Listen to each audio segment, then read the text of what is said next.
Il y a un monde que tu crois connaître, et un autre qui te connaît mieux que toi-même. Tu vis dans la lumière du jour. Mais certaines décisions sont prises quand la lumière s'éteint. Tu crois que tes nuits sont calmes, mais dans l'invisible, chaque sommeil est une traversée, chaque songe, un carrefour, chaque silence, une réponse. Et pendant que ton corps repose, des mains s'activent. Elles testent, elles sondent, elles offrent. Pas des cris, pas des monstres, des gestes, un repas, un toucher, un regard, une promesse. Et si tu ne discernes pas ce que tu acceptes les yeux fermés, tu te réveilleras chargé de poids que tu n'as jamais choisi, lié à des choses dont tu ignores l'origine, poursuivi par des retards qui ne t'appartiennent pas. Tout ça pour une seule raison. Tu dors. Mais eux, non. Ce message n'est pas une histoire. C'est une carte, une alarme, une torche dans les ténèbres. Et toi, qui écoutes en ce moment même, tu n'es pas là par hasard. Ce que tu es sur le point d'entendre te concerne plus que tu ne le crois. 1. Le premier contact. Il y a des nuits où rien ne bouge, et pourtant tout change. Tu crois avoir dormi, mais quelque chose a été signé dans ton absence. Tu crois avoir rêvé, mais ce rêve t'a coûté quelque chose que tu ne retrouves plus depuis. Tu es dans une chambre plongée dans une pénombre bleutée. Un ventilateur tourne. Tout semble paisible. Une silhouette repose sur un lit, immobile, respiration calme. Mais à l'intérieur, une lumière vacille. Ce n'est pas le sommeil, c'est une traversée. Ils ne viennent jamais en frappant. Ils glissent, ils observent. Ils attendent ce moment précis où ton esprit flotte entre deux mondes. Ce moment où la logique baisse les armes et où la vigilance se dissout dans l'obscur. Là, ils avancent. Un plat fumant posé sur une table inconnue. Une main douce tendue vers toi, couverte de bracelets dorés. Une voix chaude, familière, qui murmure « Tu peux goûter, c'est pour toi ». La plupart acceptent, par politesse, par naïveté, par fatigue. Ils prennent une bouchée et le pacte est conclu. Mais rien ne saigne, rien ne brûle. Au contraire, tu te réveilles comme tous les autres matins, peut-être avec un léger goût amer en bouche, une lourdeur dans la poitrine que tu balayes d'un geste. Tu crois avoir mal dormi. Tu ne sais pas que la table où tu t'es assis cette nuit n'était pas dressée par ton père. Tout commence toujours par une invitation. Depuis l'enfance, tu as entendu que les rêves étaient inoffensifs, qu'ils étaient le théâtre de ton inconscient, le fruit de tes pensées, mais tu n'as jamais su que pour certains, le rêve est un territoire de chasse. Un enfant dort profondément. Une ombre s'approche, douce, presque tendre. Elle touche ses cheveux. L'enfant sourit dans son sommeil. C'est dans les songes que les esprits les plus anciens avancent masqués. Ils ne prennent pas la forme de monstres. Ils empruntent les traits d'une tante, d'un ami perdu de vue, d'un ancien amour. Ils savent ce que ton cœur attend. Et ils viennent le proposer, mais avec un prix caché. La nourriture est la plus ancienne des ruses. Dans le monde spirituel, ce que tu manges te lie. Ce que tu avales devient une autorisation. Tu nourris quelque chose en toi, ou tu laisses quelque chose en toi être nourri par l'ennemi. Et dans le silence du rêve, ton « oui » n'a besoin d'aucune parole. Il suffit d'un geste, un rêve. Tu es à table. Tout le monde rit. On te sert ton plat préféré, mais tu ne reconnais pas les visages. Et pourtant, tu manges. Et tu te réveilles. La journée commence. Mais la prière est vide. Ton cœur est lourd. Ta concentration s'effrite. Rien d'alarmant. Mais tout a déjà commencé. Une assiette vide dans un rêve. Une journée réelle, figée devant un écran, vide d'entrain. Tu t'imagines que c'est la fatigue, que c'est dans ta tête. Mais en vérité, c'est dans ton esprit que quelque chose a été semé. Et si tu ne t'en rends pas compte, cela germera sans que tu ne comprennes pourquoi ton feu intérieur baisse, pourquoi ta foi devient tiède, pourquoi ton discernement se brouille. Le ciel parle aussi dans les rêves. Mais l'enfer imite tout ce que le ciel fait. Et dans ce théâtre obscur où l'âme se balade la nuit, les invitations sont des pièges tressés, Avec ton propre désir, une silhouette féminine magnifique s'assied face à un homme endormi dans un rêve. Elle pose une main sur la sienne. Tu te sens seul? Je suis là. Tu mérites un peu de paix, non? Et si l'âme dit oui, alors un contrat invisible est établi. Pas de signature, pas de promesse, juste une alliance muette. Mais dans le monde spirituel, le silence est une voix. Et chaque acceptation dans le rêve est un autel dressé quelque part. Des chaînes transparentes s'enroulent doucement autour des poignets du dormeur. Tu ne les sentiras pas tout de suite. Mais un matin, tu remarqueras que les prières ne percent plus, que les larmes tombent sans direction, que les promesses tardent, et tu diras « Je suis fatigué ?» Mais le ciel te dira « Tu as dit oui dans un rêve. » Un miroir brisé, derrière, un lit vide, et ce n'était qu'une bouchée, une seule. Une bouchée qui avait le goût de ton souvenir préféré. Mais qui était chargé d'un poison silencieux? 2. Qui a touché ta tête pendant ton sommeil? Fils de l'homme, qui t'a touché pendant que tu dormais? Qui a glissé ses doigts dans ta chevelure pendant que tu étais vulnérable? Ainsi dit l'Éternel, ce que l'homme ignore dans la chair, il le permet dans l'esprit. Car pendant que tu reposais, une main est venue, et elle ne cherchait pas à te caresser. Elle cherchait à accéder, à t'ouvrir, à te marquer. Tes cheveux ne sont pas décorations, ils sont des bannières. Ils sont des symboles. Ils sont des fils d'identité, des câbles de destinée, et ce que tu appelles rêve étrange était en réalité une opération, car le royaume invisible ne dort pas. Là où toi tu te relâches, eux t'étudient. Ils sont de tes failles, flairent tes blessures, repèrent les non-dits.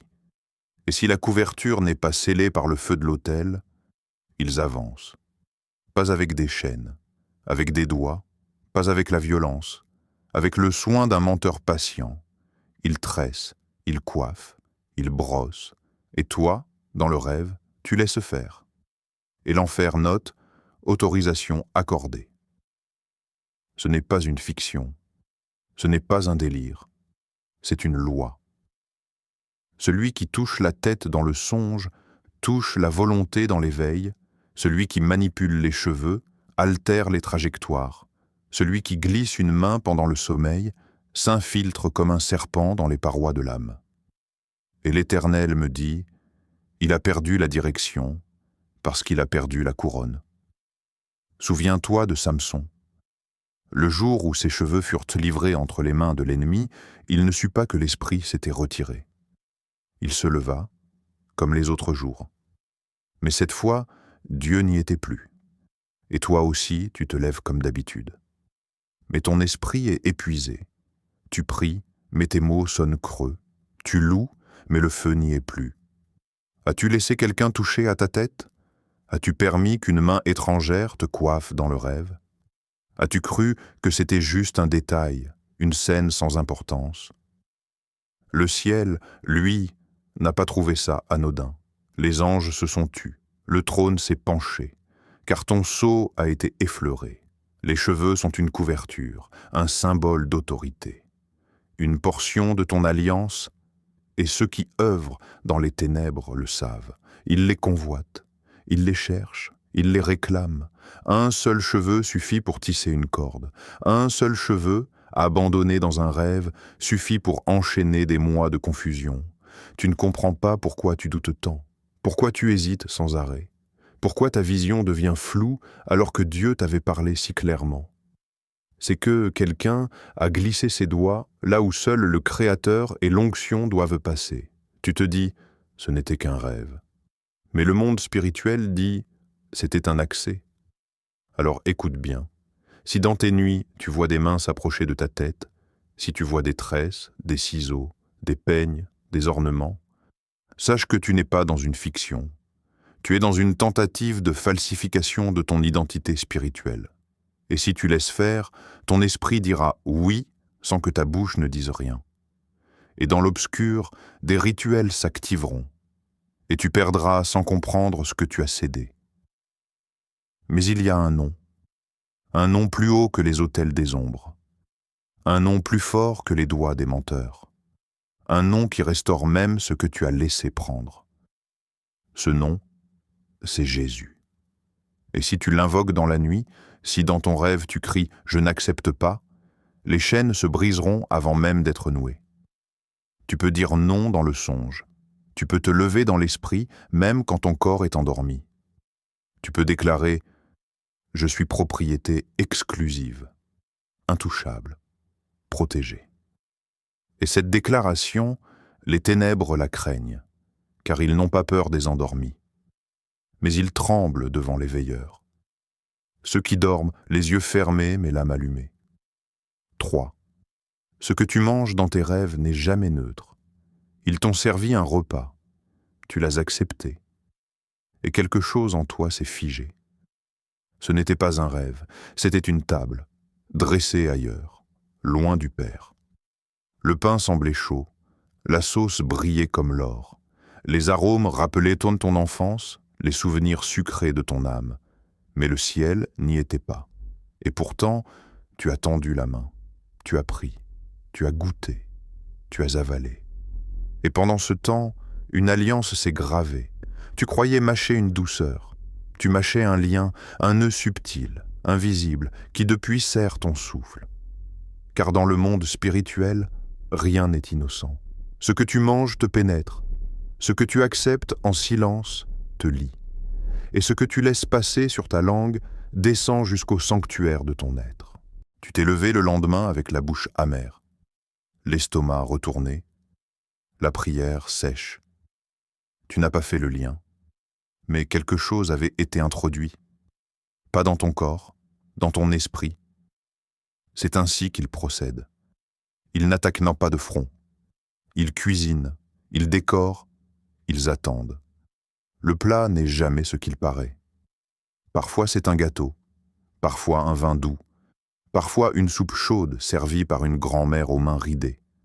Mais derrière les gestes tendres, une intention, te faire avaler ce que tu refuserais éveillé, glisser l'obscur sous le masque du réconfort. Et toi, tu souris dans ton rêve, tu remercies, tu prends, et tu te réveilles, affaibli. Tu dis « Ce n'est rien, j'ai mal dormi ». Mais l'esprit soupire, il a mangé à une autre table. Et depuis, le déclin s'est installé. Tu avances, mais le sol colle à tes pieds. Tu pries, mais le ciel semble d'acier. Tu jeûnes, mais ton âme reste alourdie. Ce n'est pas un hasard. Quelque chose a été servi. Quelque chose que ton âme ne digère pas. Quelque chose de trop lourd pour tes ailes. Et tant que ce pacte ne sera pas brisé, tant que cette nourriture ne sera pas vomie spirituellement, tu continueras de traîner ce poids invisible. Vois-tu, le diable n'a pas besoin de t'envoûter. Il a juste besoin que tu acceptes ce qu'il t'offre sans prier. Il n'a pas besoin de hurler.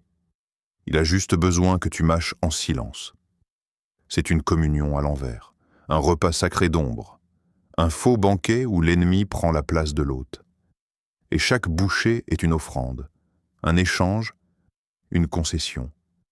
Mais il existe un feu qui purifie. Il existe une parole plus forte que tout poison. Il existe un sang qui peut faire recracher à l'âme ce qu'elle n'aurait jamais dû avaler. Ne dors plus sans sanctifier ta table. Ne dors plus sans fermer ton esprit par la prière. Ne mange plus rien, même en rêve, sans demander « Seigneur, est-ce toi qui me nourris ?» Car le ciel aussi a un pain vivant, un pain qui descend, un pain qui libère, mais tout ce qui ne vient pas du ciel a un goût déguisé et une facture. Beaucoup de rêves sont des restaurants sans lumière, des cuisines remplies de chaînes, des plats préparés avec des larmes volées à d'autres. Et pendant que tu dors, ils attendent que tu croques. Juste une bouchée, juste un geste. Un oui muet. Et tout bascule. 4. Quelqu'un est entré pendant que tu dormais. Pourquoi es-tu si fatigué alors que ton corps a dormi 8 heures? Pourquoi ton cœur bat au ralenti dans la prière, comme si chaque mot devait traverser du béton? Pourquoi ton regard s'est terni alors qu'hier encore, tu parlais avec feu de ton appel? Qu'est-ce qui a changé? Ou plutôt, qui est entré pendant que tu dormais? Tu n'as rien vu, rien entendu. Tu t'es simplement allongé, épuisé par la journée. Tu as fermé les yeux, tu as soupiré, tu as dit « je n'en peux plus ». Et là, une brèche s'est ouverte. Il n'a pas eu besoin de frapper. Il a lu ton soupir comme une invitation. Il est entré sans bruit, comme une pensée, comme une impression, comme un rêve flou qui t'a échappé dès le réveil. Mais il est reparti avec quelque chose de toi. Regarde autour de toi. Tes pensées sont en désordre. Tu doutes de ce que tu croyais acquis. Tu ressens des choses qui ne te ressemblent pas. Tu fais des gestes, mais sans élan. Tu répètes des versets, mais ils ne percent plus. Tu essaies de jeûner, mais une fatigue nouvelle s'abat sur toi à chaque fois. Ce n'est pas dans ton corps. C'est dans l'atmosphère autour de ton esprit. Un brouillard que tu n'as pas vu se lever. Quelqu'un est entré pendant que tu dormais. Il n'a pas pris forme de cauchemar. Il a pris forme de douceur. Il a posé sa main sur toi. Peut-être ton visage, peut-être ton dos, peut-être ta tête. Il t'a parlé. Pas avec des mots, avec une sensation. Il t'a dit « Tu peux te reposer, je prends le relais ». Et sans savoir pourquoi, ton âme a accepté. Mais ce n'était pas l'Esprit Saint. Depuis, tu portes quelque chose. Un poids, un doute, un essoufflement spirituel que tu n'avais pas avant. Tu t'es réveillé et tu as dit « C'est bizarre, j'ai rêvé que quelqu'un me tenait la main. C'était doux, presque réconfortant. » Mais ce que tu as ressenti n'était pas du réconfort. C'était un transfert. Car dans le monde spirituel, chaque contact est une passation. Et si ce toucher ne vient pas de Dieu, il emporte avec lui des fragments. Des fragments de paix, des fragments de discernement, des fragments d'autorité. Tu ne les remarques pas tout de suite, mais bientôt, tu vois les effets. Un flou mental, un vide dans l'adoration, une irritation inexplicable, un éloignement du feu, et tout ça à cause d'une seule nuit, un seul toucher, un seul rêve. Tu dis « Mais je n'ai rien fait, je dormais ». Et c'est là que réside le piège. Tu n'avais pas à faire, tu avais juste à permettre. Le silence suffit. Le non-verbal est déjà un consentement. Tu ne sais plus pourquoi tu pleures parfois sans raison. Pourquoi tu ressens ce regard invisible sur toi, même seul. Pourquoi, à l'instant même où tu commences à prier, une pensée lourde comme étrangère s'impose à ton esprit. Quelqu'un est entré pendant que tu dormais, et il a laissé une trace. Ce n'était pas un monstre. C'était une présence douce mais étrangère. Un murmure qui n'est pas le tien. Une empreinte. Et depuis, ton esprit est marqué. Il y a un verset que tu ne lis plus. Une parole que tu n'oses plus proclamer. Un feu que tu évites sans savoir pourquoi. Parce qu'une autre main a touché l'autel. Et elle a laissé un voile. Tu ne l'as pas vu. Tu ne l'as pas compris. Mais au réveil, tu as cessé de courir vers la lumière. Tu as commencé à marcher, lentement, lourdement, comme quelqu'un qui porte un vêtement qui n'est pas le sien. Pose-toi la seule question qui compte maintenant, qui m'a touché pendant que je dormais ? 5. Tu as couché avec un esprit et tu n'as rien dit. Écoute, ô toi qui dors avec innocence, car ta couche n'a pas été vide et ton âme a été visitée. Ce que tu as pris pour un songe n'était pas une fiction, mais un acte. Et ce que tu croyais n'être qu'un frisson était une union. Tu t'es éveillé en sueur. Tu t'es dit, ce n'est qu'un rêve charnel. Mais le ciel ne rit pas avec ces choses. L'enfer, lui, célèbre. Car pendant la nuit, ton corps dormait, mais ton esprit pactisait. Un visage est apparu dans ton rêve, trop beau, trop familier. Peut-être un ancien amour, peut-être une silhouette inventée, mais tu l'as laissé approcher, et tu as cédé. Aucune force, aucune violence, juste la séduction, juste l'ouverture d'une âme qui ne priait plus avant de dormir, juste la lassitude d'un cœur en manque, juste la vulnérabilité d'une chair non crucifiée, et l'esprit est venu, avec des mains de tendresse, avec des lèvres de feu, et tu as cru aimer, Mais ce n'était pas l'amour. C'était un piège. C'était un contrat. C'était une prise de territoire par fusion d'âme. Tu ne t'en souviens plus clairement. Mais le monde spirituel, lui, s'en souvient très bien. Car cette nuit-là, tu n'as pas été seul. Et le fruit de cette union, ce n'est pas un enfant, c'est un joug. Depuis, la solitude s'est installée sans raison. Depuis, les relations échouent comme des feuilles mortes. Depuis, tu ressens le vide même au milieu des bras. Depuis, tu ne peux plus t'attacher sans frémir. Depuis, ton oreille n'entend plus le chant de la voix divine. Et pourtant, tu n'as rien dit. Tu as gardé ce rêve pour toi. Tu l'as enterré dans l'oubli. Mais l'oubli de l'homme n'annule pas l'acte dans l'esprit, car les époux spirituels ne veulent pas ton bonheur. Ils veulent ton isolement. Ils veulent ta stérilité affective. Ils veulent que tu sois à eux, exclusivement, sans partage, sans avenir. Ils veillent la nuit. Ils viennent quand la prière s'éteint. Ils frappent quand tu t'endors dans l'amertume ou la frustration. Ils se glissent entre les draps quand l'adoration a disparu. Et ils prennent, et ils s'unissent, et ils laissent une marque. Ce n'est pas une marque visible, c'est une fatigue permanente, une confusion dans les désirs, un rejet spirituel invisible mais constant, un plafond qui descend sur ton intimité, un mur entre toi et l'alliance divine. Tu veux aimer mais tu n'y arrives pas, tu veux t'unir mais tu échoues toujours au seuil, tu veux prier mais tes pensées sont captives, tu veux avancer mais une voix murmure: tu es déjà à moi.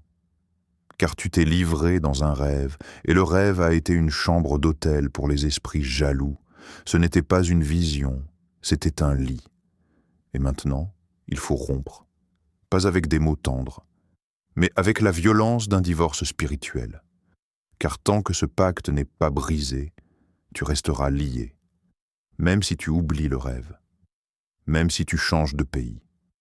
Même si tu fuis tout ce qui te rappelle cette nuit. L'esprit, lui, ne t'a pas oublié, et il reviendra. Encore. Et encore.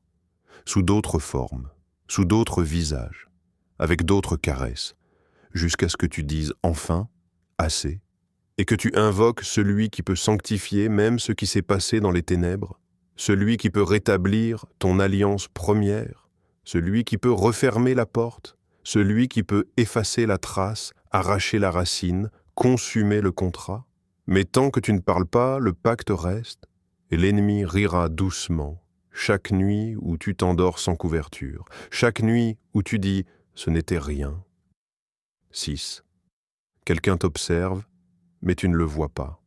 Tu es seul dans ta chambre, tu crois que le silence t'appartient, tu fermes les yeux, tu éteins la lumière, tu penses être invisible, mais tu es regardé, pas par des hommes, pas par des bêtes, par des esprits. Ils ne parlent pas, ils ne frappent pas, ils ne t'effraient pas, ils regardent, et ce regard suffit. Ils sont postés dans les coins. Accrochés à des objets que tu n'as jamais sanctifiés, liés à des colliers hérités, des photos accrochées, des cadeaux oubliés. Ils sont dans les angles de ton intimité, là où personne n'entre sauf toi. Tu n'entends rien, tu ne sens rien, mais tu es sondé. Car ces esprits n'ont pas besoin de bruit, ils vivent dans l'observation, ils notent tes habitudes, ils cataloguent tes faiblesses, ils suivent les pistes que ton âme laisse derrière elle quand elle soupire sans prier. Tu n'as pas rêvé d'eux, mais tu ressens leur effet, un frisson sans cause, une peur sans visage, un blocage sans origine. Ce sont les sentinelles de l'ennemi. Pas là pour attaquer, pas encore. Seulement là pour enregistrer. Ils t'étudient. Ils attendent le moment favorable, le moment où ta foi s'essouffle, le moment où ta veille s'interrompt. Et alors, ils soufflent leur rapport. Ils disent « Il est fatigué ?» Ici, ils doutent. Là, ils s'irritent. Cette nuit, il n'a pas prié. Et sur ces données, d'autres agissent, d'autres frappent, d'autres pénètrent, mais ceux-ci ne frappent pas. Ils regardent. Ils sont liés à des lieux, à des objets, à des promesses non reniées, à des pactes signés par tes aïeux et jamais brisés. Un miroir ancien, une bague oubliée, une statuette qu'on t'a offerte pour décorer. Et par ces portails, ils entrent. Ils ne possèdent pas, ils surveillent, et leur surveillance est poison lent. Elle éteint ton zèle par degrés, elle décale ton esprit du centre, elle dissipe ton autorité, sans bruit, tu veux comprendre, tu tournes en rond, tu dis « quelque chose me suit », et tu as raison, quelque chose te suit. Mais il ne court pas, il observe. Et tant que tu ne l'identifies pas, il reste. Ce ne sont pas les attaques les plus violentes qui détruisent, ce sont celles que tu ignores, ce sont les présences muettes, les atmosphères épaisses, l'éveil occulte dans les pièces où tu dors. Tu crois qu'il s'agit de toi, tu crois que tu es en train de changer, tu crois que tu perds ton feu parce que tu t'éloignes. Mais en réalité, quelqu'un te regarde. Et son regard, tu l'as autorisé, en gardant certains objets, en acceptant certaines alliances, en ne fermant pas certaines portes. Et pendant que tu vis, ils observent. Pendant que tu pries, ils notent. Pendant que tu dors, ils s'approchent. Ils ne crient pas. Ils n'apparaissent pas dans tes rêves. Ils n'ont pas besoin, ils sont liés à ton atmosphère. Et leur regard seul suffit à éroder ta paix. Mais il existe un feu qui voit plus loin que le leur. Une lumière que leurs yeux ne supportent pas. Une présence qui consume les veilleurs ennemis d'un seul souffle. Mais cette présence n'entre pas dans les lieux souillés. Elle ne reste pas là où tu tolères encore ce qui devrait être expulsé. Alors, interroge-toi, pas qui m'attaque, mais qu'est-ce qui m'observe en silence. 7. L'être à celui qui a oublié ce qu'il a laissé derrière, à toi qui lis ces lignes, je ne te connais pas. Mais je ressens le poids que tu portes. Il y a des choses dans ta vie que tu n'as jamais comprises. Des retards étranges, des relations qui se brisent sans cause, des jours où ta voix ne perce plus le ciel, des nuits où le silence devient trop bruyant. Tu as cru à une saison, tu t'es dit, c'est peut-être une épreuve, mais en vérité, c'est une porte que tu as oubliée, une brèche ouverte quelque part dans le passé. Et ce n'est pas un péché qui l'a laissée ouverte, c'est un objet, un vêtement, un souvenir, quelque chose de petit, quelque chose d'inoffensif, quelque chose qui n'a plus d'importance à tes yeux. Mais dans le monde spirituel, rien n'est petit. Un seul cheveu oublié dans un mauvais lieu peut devenir une corde. Une simple photo offerte à une mauvaise personne peut devenir un autel. Une bague rendue, un bijou volé, un t-shirt abandonné chez quelqu'un d'hostile. Autant de fils invisibles qui peuvent encore te lier. Et toi, tu vis, tu avances. Mais tu ne comprends pas pourquoi ton feu baisse, pourquoi la confusion monte, pourquoi tu ressens cette fatigue spirituelle comme un brouillard. Je t'écris pour te dire que ce n'est pas de l'imagination. Ce que tu ressens est réel. Et ce n'est pas une attaque, c'est un rappel. Un rappel que quelque chose de toi est encore entre de mauvaises mains.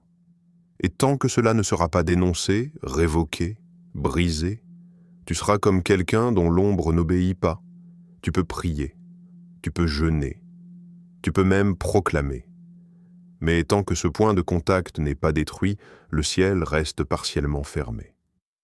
Ce que tu portes parfois autour du cou, ce que tu gardes dans une boîte au fond d'un tiroir, ce que tu refuses de jeter par souvenir, ce sont peut-être les chaînes qui lient encore ton présent à un autel invisible. Souviens-toi, l'ennemi n'attaque jamais sans une légalité. Et cette légalité, parfois, n'est pas dans le cœur, mais dans la matière. Tu dis, je n'ai rien fait. Mais as-tu tout fermé? Tu dis, je suis libre. Mais as-tu tout repris? Je t'écris cela comme on jette une corde à quelqu'un qui coule lentement sans comprendre pourquoi. Il y a peut-être, chez toi, un vêtement contaminé, un livre consacré, un bijou manipulé, une lettre maudite, une décoration offerte dans un mensonge, une statuette banale mais consacrée ailleurs. Ce ne sont pas des objets, ce sont des clés, et l'ennemi sait où elles sont, même si toi tu ne sais plus. Je te supplie, fais l'inventaire, Demande à l'Esprit Saint de révéler ce qui ne devrait plus être chez toi. Ouvre les tiroirs, sonde les mémoires, consulte les souvenirs que tu as relégués dans l'oubli.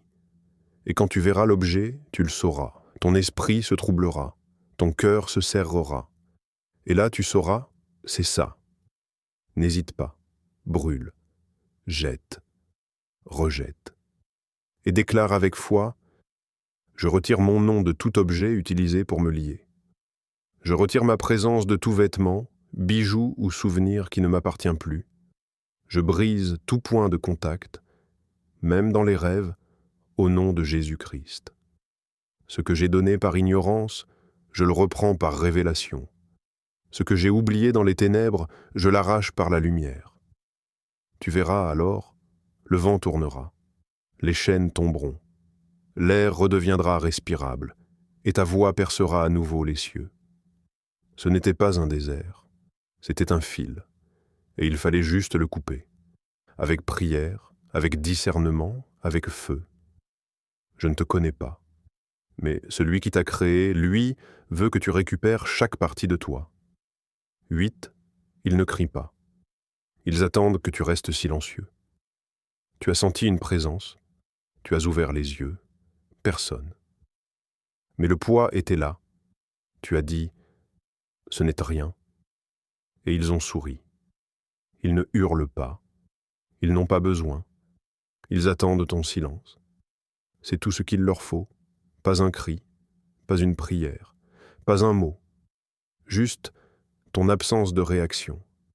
Tu as rêvé qu'on te regardait, qu'on fouillait ton sac, qu'on te tendait un collier, et tu t'es réveillé sans rien dire. Alors ils ont noté « accordé ». Chaque nuit est une tentative. Chaque rêve est une proposition. Mais toi, tu ne signes rien. Tu acceptes juste, sans répondre. Et ça leur suffit. Ils ne font pas irruption, ils glissent, ils sondent, ils testent. Une fois, ils ont tendu un plat, tu as mangé. Une autre, ils ont effleuré ta tête. Tu n'as pas bougé. Une fois encore, ils ont mis un bijou à ton cou. Tu l'as regardé, tu l'as porté, tu ne l'as pas enlevé. Et chaque nuit, un pacte s'est cousu autour de toi. Pas d'un seul fil, mais de plusieurs. Petits gestes, petites omissions, petites acceptations. Tu te réveilles et tu passes pas à autre chose. Mais dans le monde invisible, ils bâtissent avec ton silence. Ils construisent un hôtel. Ils installent une base. Ils réclament un droit. Tu dis « je ne savais pas ». Mais eux disent « il n'a pas résisté ». Et là est toute la guerre. Ce n'est pas une possession. Ce n'est pas un cri dans la nuit. C'est plus subtil, plus dangereux. C'est l'usure de ton autorité. Rêve après rêve, doute après doute, acceptation après acceptation. Ils te prennent à l'intérieur et bientôt tu parles comme eux. Tu dis « je suis fatigué ». Tu dis « je suis seul ». Tu dis « je suis perdu ». Mais en vérité, tu es lié. Et chaque « je suis » que tu déclares sans la voix de Dieu devient un maillon. Ils ne hurlent pas, mais ils écrivent. Ils rédigent ta version d'eux. Ils redéfinissent ton identité et toi, tu dors. Mais ton âme reste ouverte. Tu ne discernes plus. Tu ne réprimandes plus. Tu ne contredis plus. Alors ils avancent. Et ils mettent leur nom là où seul le nom de Jésus devrait trôner. Regarde bien. Cette torpeur, cette fatigue, ce flottement, ce n'est pas normal. Tu n'es pas faible, tu es encerclé. Et le seul moyen de briser le cercle, c'est d'ouvrir la bouche. Pas demain. Pas à l'église, là. Maintenant. Dans la chambre, dans la nuit, dans le rêve s'il le faut, et crier. Je ne suis pas à vendre, je n'appartiens à aucun esprit errant. Je suis propriété du Très-Haut. Je refuse, je révoque, je brise par le sang de Jésus. Car il n'y a qu'un seul langage que l'enfer ne supporte pas, le langage de celui qui sait à qui il appartient. Il ne crie pas, mais si tu cries, il fuit. Il ne frappe pas, mais si tu t'élèves, il s'écroule. Il ne brûle rien. Mais si tu invoques le feu du ciel, leurs autels deviennent poussière. Et leurs noms, gravés dans tes nuits, seront effacés. 9, prière d'un esprit qui ne veut plus dormir, Seigneur. Il y a des choses que je ne comprends pas, mais je les sens. Je sens la pesanteur. Je sens le trouble. Je sens qu'on m'observe.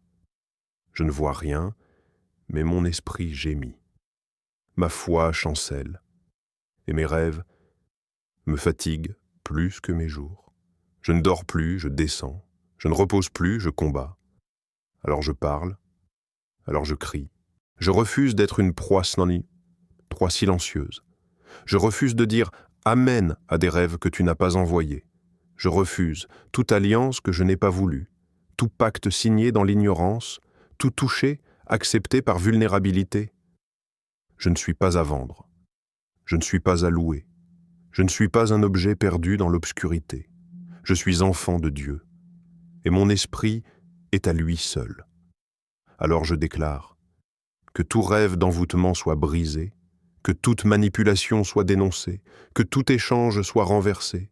Je renonce aux plats servis dans l'ombre, je vomis ce que j'ai avalé en songe, je brûle les bijoux qu'on a accrochés à mon âme, je retire mes cheveux des autels païens, je réclame ce que j'ai laissé derrière moi.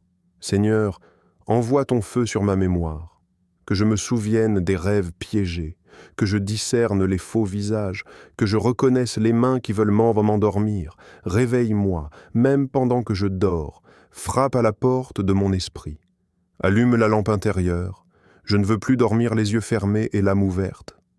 Je ne veux plus rêver sans armure, je ne veux plus me réveiller avec le goût de l'emprisonnement. Alors maintenant, au nom de Jésus-Christ, je reprends l'accès.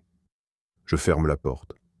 Je pose la sentinelle et je proclame que toute voix qui parle dans mes songes sans ton autorisation se taise, que tout toucher qui ne vient pas de ta main soit repoussé, que tout objet lié à un travail occulte, même oublié, même caché, perde toute force.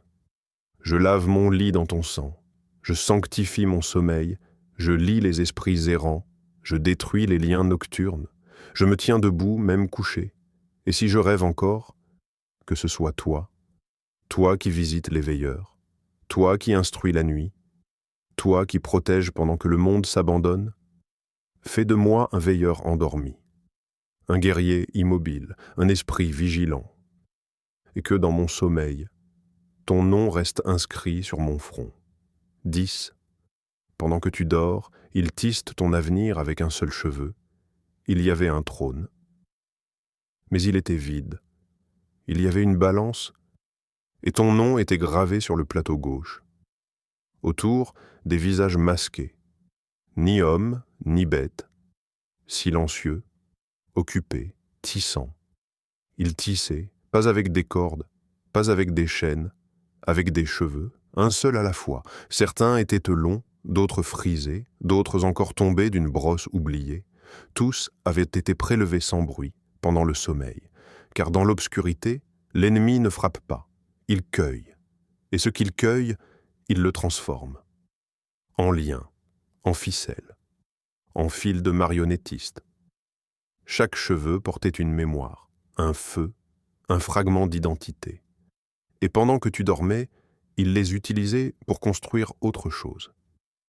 Un vêtement sur mesure, un manteau qui n'était pas le tien, une destinée étrangère cousue fil à fil avec ton essence.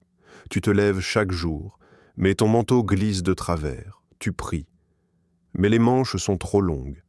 Tu cherches Dieu, mais tu portes l'habit de quelqu'un d'autre. Tu ne comprends pas, tu dis « j'ai changé ». Mais ce n'est pas toi. C'est ce qu'ils ont cousu autour de toi pendant que ton esprit flottait. Ils prennent ton cheveu, ils prennent ta signature, et ils dessinent un futur qui ne t'appartient pas. Un futur fait de retard, de répétitions, de relations brisées, un chemin qui tourne en rond, une voie où la lumière s'éteint sans cause. Et pendant ce temps, au centre du cercle, la balance reste inclinée. Ton nom pèse de moins en moins, car chaque fil qu'il vole, c'est un fragment de ton autorité en moins. Chaque nuit, sans prière, c'est une poignée d'ADN qu'ils arrachent. Tu rêves que l'on touche ta tête, que l'on te tresse, que l'on t'orne, mais ce n'est pas de l'honneur, c'est une substitution. Ils veulent la tête, car celui qui prend la tête dirige le reste. Le corps suivra, la volonté suivra, la foi suivra. Et si tu n'interviens pas, tu ne seras bientôt plus qu'une silhouette en robe cousue de songe. Mais une voix surgit, une lumière fend le plafond, un souffle renverse les métiers à tisser, une main brûle les fils, une parole éclate. Assez ? Et tu vois les masques se fissurer, tu vois tes cheveux tomber au sol, puis se relever, portés par une flamme. Et la balance, lentement, remonte. Car il y a un fil que personne ne peut voler, un fil rouge, un fil vivant, un fil qui vient du haut, et si tu l'empoignes, même en tremblant, même blessé, même endormi, il te tirera hors de l'écheveau maudit. Ce fil, c'est le nom au-dessus de tout nom. Le fil de sang, le fil du prix payé, le fil de l'agneau. Ce fil-là, personne ne peut le couper. Ne t'endors plus comme avant, ne rêve plus sans armure, ne considère plus l'invisible comme un mythe, tu n'es pas seul, et tu ne l'as jamais été. Le monde des songes n'est pas un terrain neutre. C'est un champ de bataille silencieux, où l'accord se scelle sans parole, où l'ennemi avance sans arme visible, où l'âme s'ouvre, ou se ferme par un simple geste, un simple oui. Tu as vu ce qu'ils font. Tu as reconnu certaines scènes, tu sais maintenant. Alors la question n'est plus « est-ce que cela m'arrive ?» mais « qu'est-ce que je vais faire maintenant que je sais ?» Car l'ennemi veille, mais ton Dieu aussi. Et lui n'a jamais perdu une seule nuit. Que ton esprit reste debout, même quand ton corps s'endort, que ton nom soit scellé, que tes rêves soient sanctifiés, et que tes nuits deviennent des terrains de victoire.